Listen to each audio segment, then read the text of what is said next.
Fast and ஃபியூரியஸ்ல Ajith குமாரா? ஆமாங்க, அஜித் குமார் இப்போ சினிமாவை தாண்டி ரேசிங்லயும் ரொம்பவே ஈடுபாடு காட்டிட்டு வராருங்கிறது எல்லாருக்கும் தெரிஞ்ச விஷயம் தான்.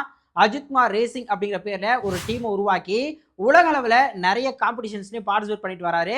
சமீபத்தில் பார்த்தா அப்படின்னா துபாய் 24 hour, இட்டாலி 12 hours காம்படிஷனில் பார்ட்டிசிபேட் பண்ணி 3வது பரிசையும் வென்று அசத்தி இருந்தார். இப்போ பார்த்தோம் அப்படின்னா யூரோப் GT4ல கலந்துக்கிறதுக்காக ப்ரிப்பேர் ஆகிட்டு வராங்க அஜித் குமாரன் டீம். இந்த சூழலில் அஜித் குமார் கிட்ட ஒரு ரிப்போர்ட்டர் ஒரு கேள்வி கேட்டிருக்காரு. அது என்னன்னா, பிராட் பிட்டோடைய F1 ஹாலிவுட் படம் உலக அளவில் பாக்ஸ் ஆஃபீஸில் சம்பவம் பண்ணிட்டு இருக்கு. அதே மாதிரி ஃபாஸ்ட் அண்ட் ஃபியூரியஸ்க்கும் நல்ல ஒரு பேர் இருக்கு. ஸோ இந்த மாதிரி ஒரு ரேசிங் படத்தை இந்தியா மையமாக வச்சு நீங்கள் நடிப்பீங்களா அப்படிங்கிற மாதிரி கேள்வி கேட்டிருக்காங்க.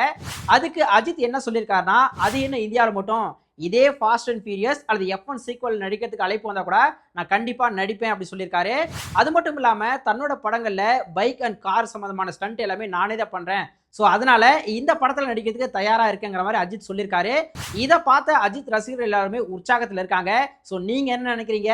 Fast and furious and F1 சீக்வலில் அஜித் குமார் நடிச்சா எப்படி இருக்கும்? உங்களோட கருத்துக்களை மறக்காம கமெண்ட்ல சொல்லுங்க.